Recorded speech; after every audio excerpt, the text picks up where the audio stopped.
너도 대학을 나올 정도로 배웠으면 누가 냉정하고 누가 나빴는지 정도는 알 수 있지 않니? 너도 나중에 깨달을 것이다.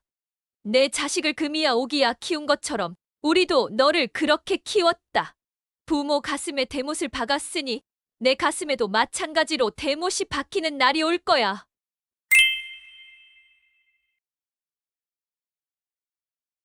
제 아들인 민재가 결혼 후 첫 손자가 태어났을 때 그 기쁨은 이루 말할 것이 없을 정도였습니다. 그러나 그 기쁨도 잠시 저희 부부가 이런 대우를 받아도 되는지 의문이 들었습니다. 하지만 아들 부부는 우리에게 예민한 이유는 아기를 위해서라고 항상 말했죠. 그러나 그게 사실이었다면 이렇게 분노가 치밀지는 않았겠죠. 단지 시댁이라는 이유로 저와 남편을 싫어하는 것이라고 느끼게 된 순간 저는 상처를 받을 수밖에 없었습니다. 아들이 결혼을 하고 3년이 지났습니다.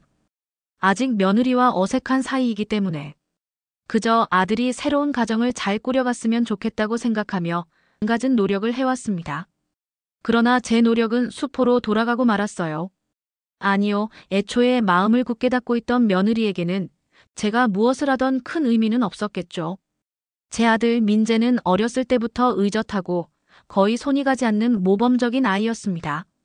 공부도 스스로 잘했고 부모에게 반항 한 번 한 적이 없는 아들 덕분에 전 항상 주변에서 부럽다는 소리를 들어왔습니다.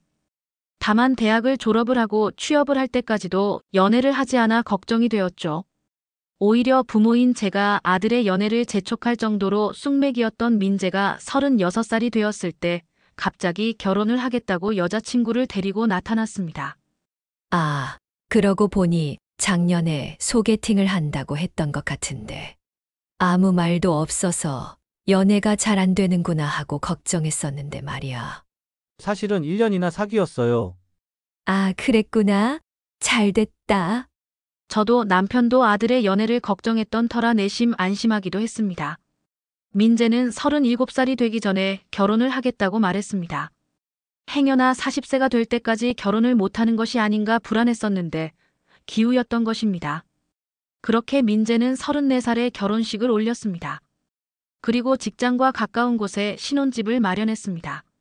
민재가 혼자 살던 곳과 가까운 곳으로 저희 부부가 사는 지역에서는 지하철로 1시간 정도 걸리는 멀다면 멀고 가깝다면 가까운 곳이었지요.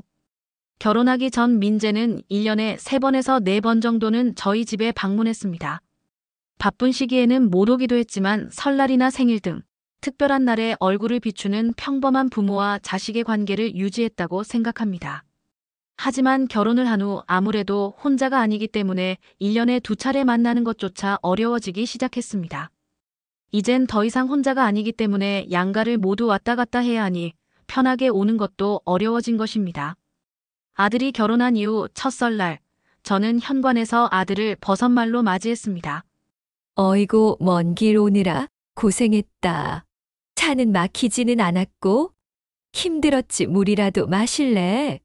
아니요, 괜찮습니다, 어머니. 배고프지? 어서 앉아라. 금방 밥 해줄게. 제가 도울 것이 있을까요? 괜찮다. 너희는 얼른 앉아서 목이라도 축이고 있어. 저는 아들 부부가 왔을 때 손 하나 까딱하지 않도록 했습니다. 우리 아들도 사돈댁에 가면 손님 대접을 받을 터이니 저희도 며느리가 딸이라 생각하며 대하자고 남편과 이야기했기 때문입니다. 너 더 먹을래? 네, 조금만 더 주세요, 어머니. 아들이 며느리가 고기를 좋아한다고 해서 돼지갈비, 소불고기, 닭갈비 등 다양하게 준비했습니다. 아들 부부가 오기 전날 남편과 함께 하루 종일 만든 요리들이었습니다. 저희 집은 제 시부모님이 돌아가신 후 제사를 없애서 명절 전날 같이 먹을 음식을 준비하곤 했습니다.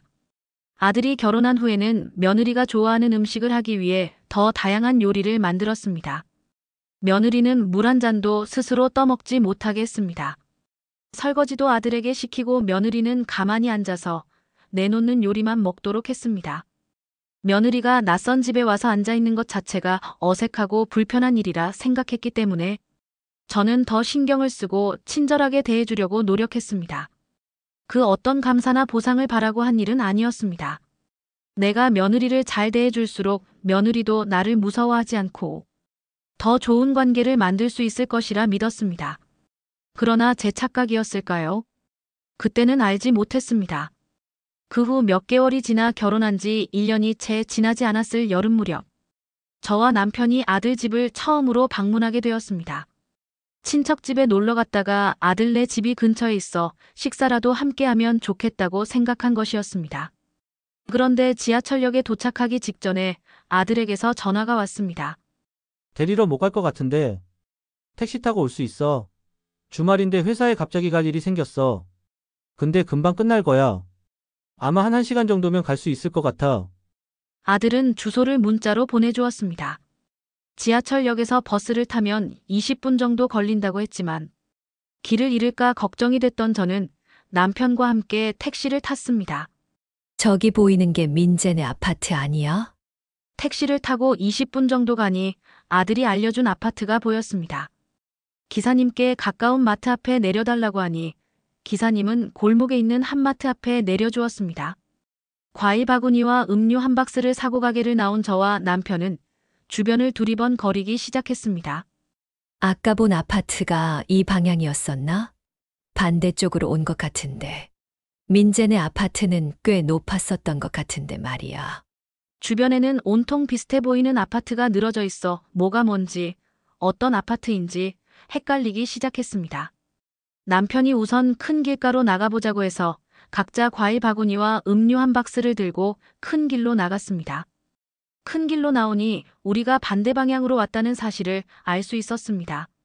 저기가 민재네 집이잖아. 날이 더운 탓에 땀이 주르륵 흘러내렸습니다. 택시를 타기 전에 물건을 사고 아들 집 앞에서 바로 내렸으면 좋았을 걸 10분 정도 헤맨 후에야 아들네 부부 집에 도착했던 것입니다. 가쁜 숨을 내쉬며 배를 누르자 며느리가 혼자 나왔습니다. 안녕하세요. 아이고, 오랜만이다. 잘 지냈어? 꽤 먼 거리를 걸어온 탓에 저와 남편의 얼굴은 새빨개져 있었습니다. 아이고 덥다라는 말이 절로 나왔습니다. 민재는 아직 안 왔지? 네, 우선 이거 과일이랑 주스 식탁 위에 올려둘게. 무거운 짐들을 드디어 식탁 위에 올려놓고 한결 몸이 가뿐해졌습니다. 그리고 저와 남편은 거실 소파에 앉았습니다. 에어컨이 틀어져 있었는데도 더위가 좀처럼 가시지 않았습니다. 목이 말라 저는 며느리를 슬쩍 보았습니다. 남편은 소파 가장자리에 앉아서 핸드폰을 보고 있었습니다. 아이고, 오늘 덥다, 그치? 네, 덥네요. 제가 말을 걸면 며느리는 잠깐 얼굴을 들고 짧은 대답을 한 뒤 다시 고개를 숙이고 핸드폰을 쳐다보았습니다. 저는 땀을 닦으며 손으로 부채질을 해보았지만 며느리는 아무 말도 하지 않았습니다. 물이라도 한 잔 마시고 싶다고 생각했지만 부탁하면 민폐일까 싶고 직접 부엌으로 가 물을 따라 마시면 실례일까 싶어 아무 말도 하지 못했습니다. 너무 신경을 쓰는 것 같다고 생각하면서도 여기는 처음으로 방문한 며느리네 집이니 신중해야겠다고 생각했습니다. 민재가 금방 온다고 했는데. 아, 급한 일이 있어서 1시간 정도 더 걸린대요. 퉁명스러운 며느리의 대답에 아들이 바로 온다고 생각했던 저는 당황했습니다. 며느리의 냉담한 반응에 저와 남편은 점점 불편해지기 시작했습니다. 며느리는 누군가와 계속 문자 메시지를 하고 있는 듯 핸드폰을 손가락으로 계속 누르고 진동음이 끊임없이 들렸습니다. 그리고 며느리의 표정은 점점 어두워졌습니다. 아들과 연락을 하고 있다고 생각했는데 아니었나? 점점 어색해지는 분위기 속에서 마치 가시방석에 앉은 듯한 느낌이었습니다. 소희야, 물 한 잔 부탁해도 괜찮을까? 참지 못하고 제가 물어보자 네, 부엌에 있어요. 라며 며느리는 퉁명스럽게 대답했습니다.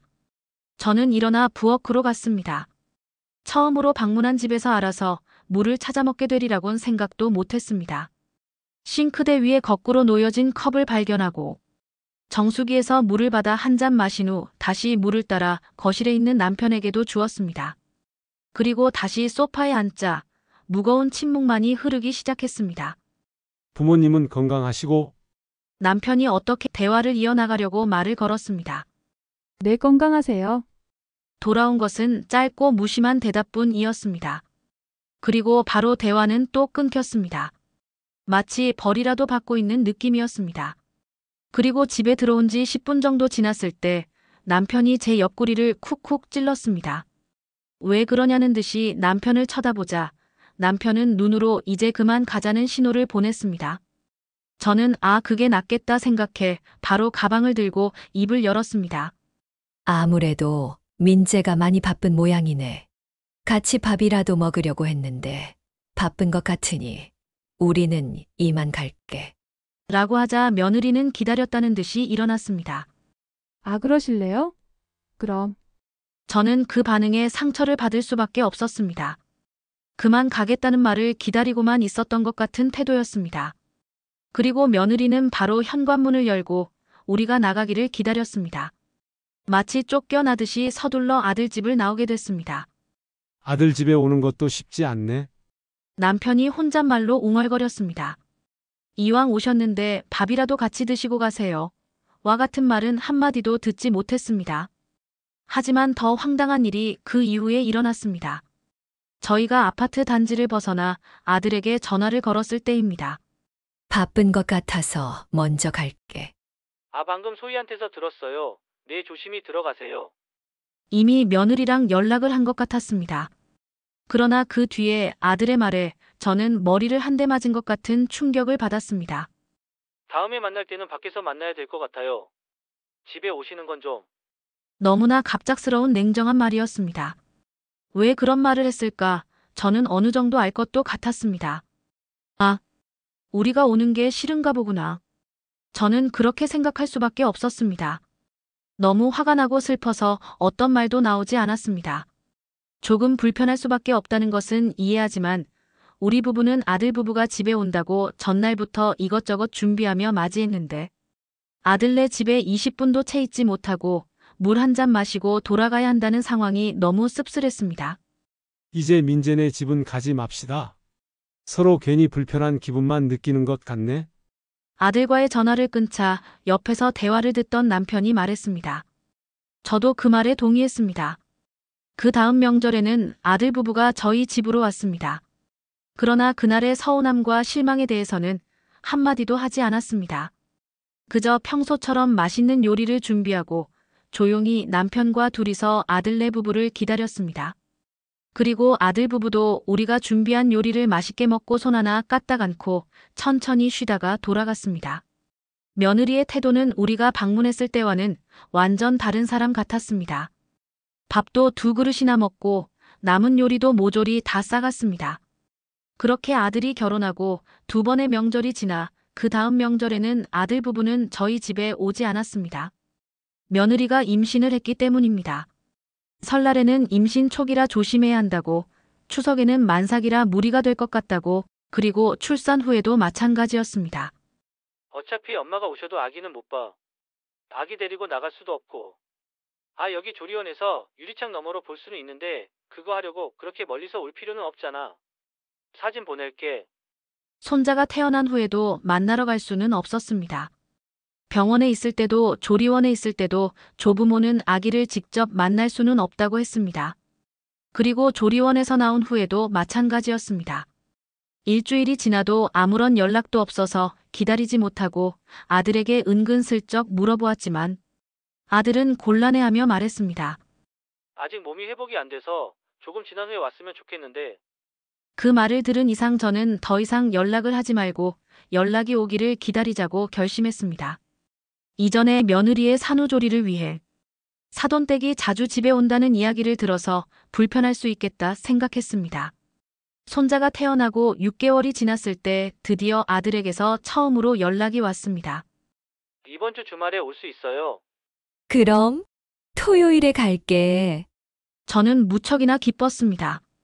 그리고 남편도 말은 하지 않았지만 그 기쁨을 감추지 못하는 기색이었습니다.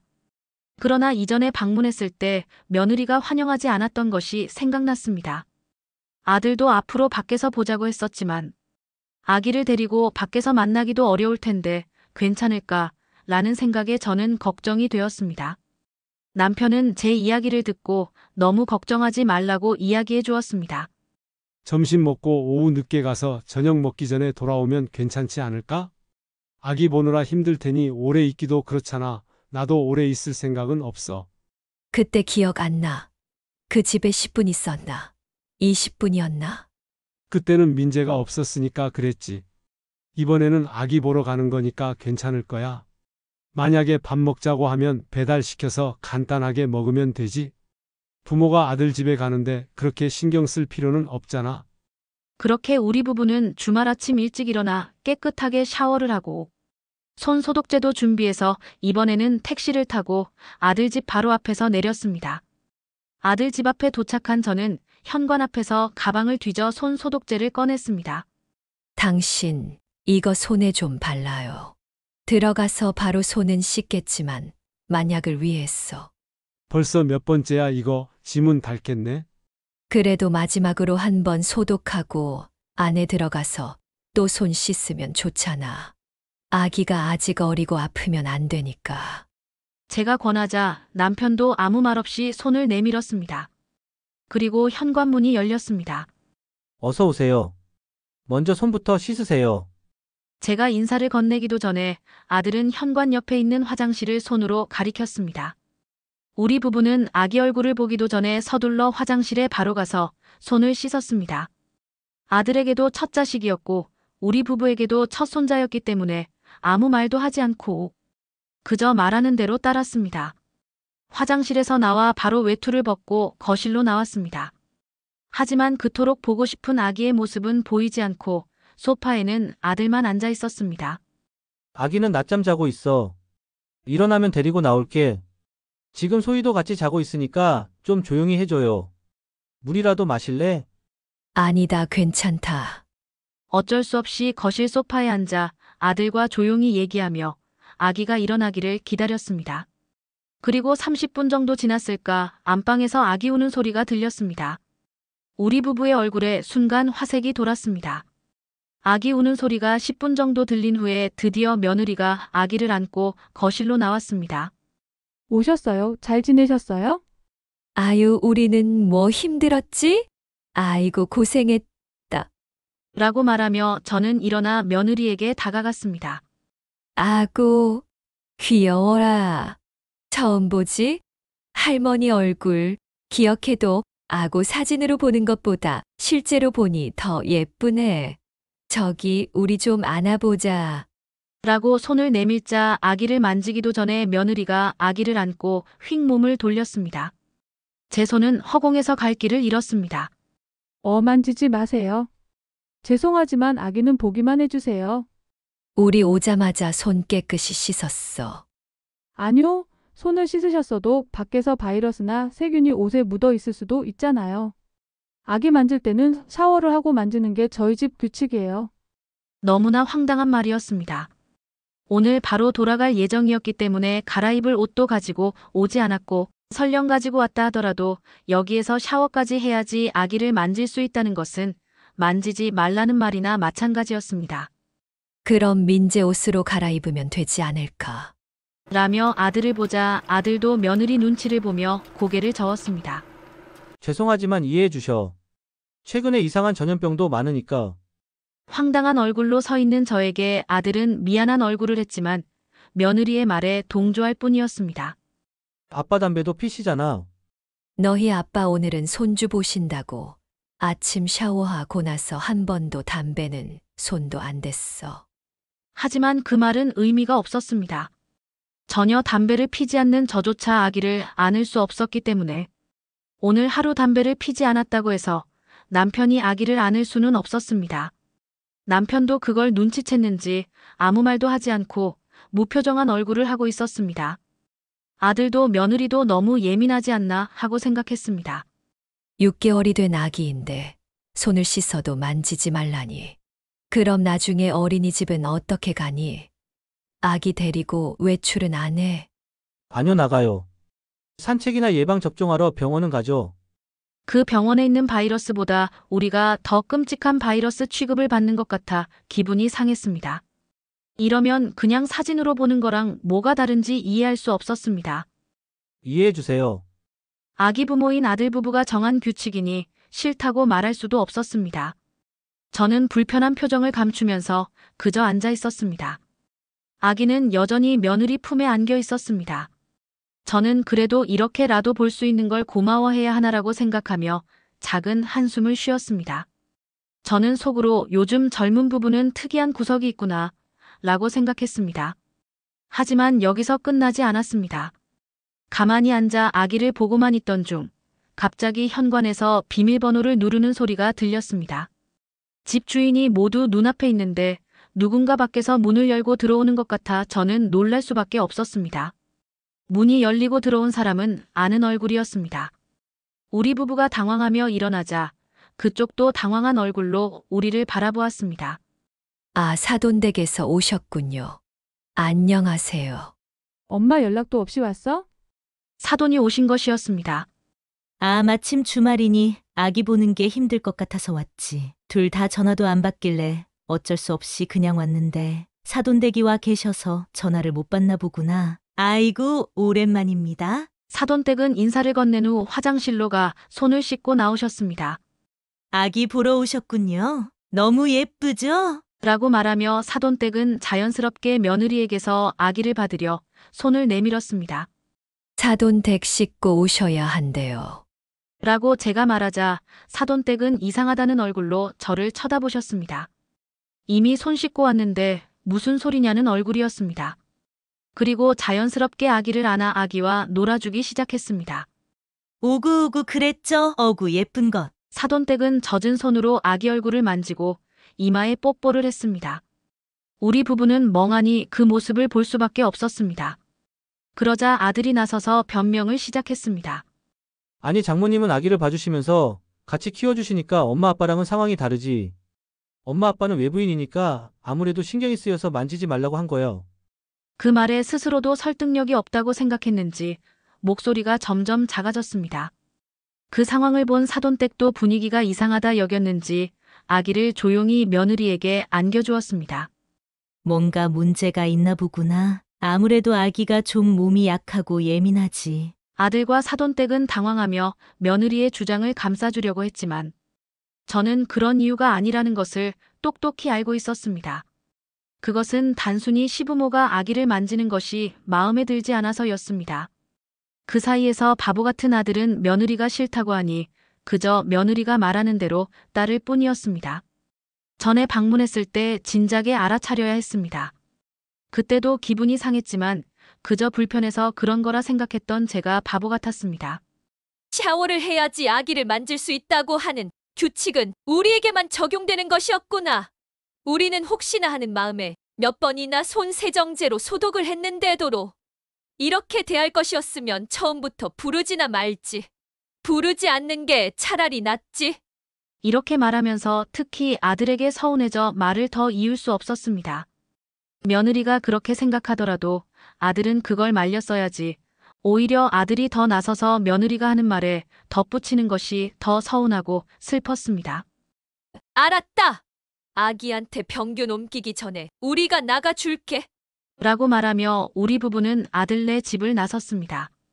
집에 돌아오는 길에도 사돈댁 앞에서 느낀 모욕감을 잊을 수 없었습니다. 우리를 얼마나 무시했으면 이럴까 싶어 가슴이 두근거렸습니다. 아들은 결혼하면 남이 된다고 하는데 아무리 그렇다 하더라도 며느리에게는 정말 남이더라도 아들은 자기를 키워준 부모인데 어떻게 이럴 수 있을까 생각했습니다. 우리 부부가 집에 돌아온 후 아들은 전화를 걸어 며느리를 감싸는 변명을 늘어놓았습니다. 그 사이 며느리에게서는 어떠한 연락도 없었습니다. 이렇게 결혼한 아들은 멀어지는구나 생각했습니다. 아들도 이제 제 가족이 아니라 며느리의 남편이라고 생각해야겠다고 생각했습니다. 그리고 그 다음 설날이 왔습니다. 우리 부부는 아들에게 이번에는 우리가 바쁘니 오지 않아도 된다고 말했습니다. 그 다음 명절에도 똑같이 말했습니다. 아들과 며느리가 오더라도 이전처럼 정성스러운 요리를 차려놓고 임금님 대하듯이 대하지 않을 것은 분명했습니다. 예쁘지도 않은 아들을 위해 그런 정성을 쏟고 싶지는 않았습니다. 그러던 중 손주가 2살이 되기 전에 아들에게서 전화가 왔습니다. 엄마 좀 도와줄 수 있을까? 몇 개월 전부터 며느리는 복직을 했다고 했습니다. 사돈댁이 2년 동안 아들의 집에서 아이를 봐주고 그 이후에는 어린이집을 보내기로 했는데 사돈댁이 더 이상 아이를 봐줄 수 없어 도와달라는 아들의 말에 저는 황당하기 그지없었습니다. 장인 어르신 건강이 나빠져서 이번 달부터 장모님이 시골로 내려가시게 됐어. 엄마 집에 있으니까 1년 정도만 우리 집에서 좀 도와줄 수 있을까? 결국 사돈댁의 사정으로 저에게 아기를 봐달라는 얘기였습니다. 내 속으로 낳은 자식이라지만 이렇게 뻔뻔할 수 있을까 생각했습니다.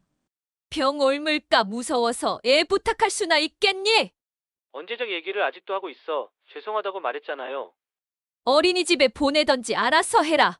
나는 봐줄 생각 없다. 어린이집에 보내기엔 너무 어려. 엄마가 도와주면 되잖아. 저도 아직 1살밖에 안 된 아이를 어린이집에 보내는 것은 이르다고 생각하지만 그런 사정을 봐주고 싶지 않았습니다. 너희가 낳은 자식이니 너희가 알아서 해라.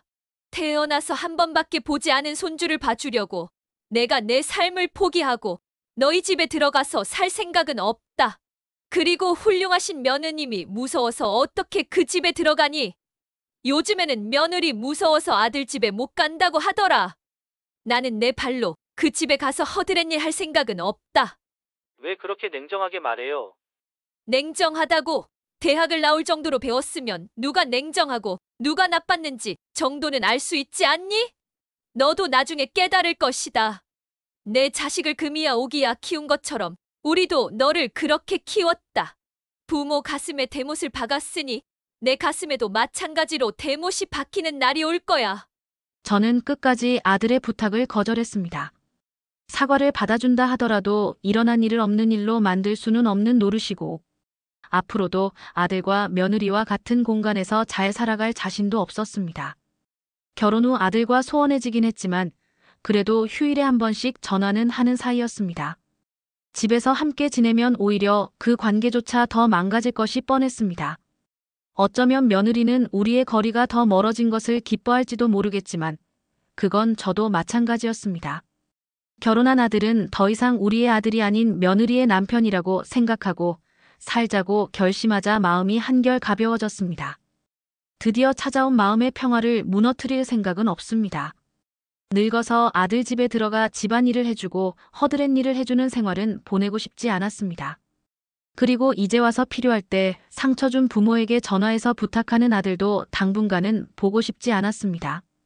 저도 남편도 같은 생각이었는지 고개를 끄덕였습니다. 오늘 이야기는 여기까지입니다. 이 이야기에 대해서 여러분은 어떻게 생각하시나요?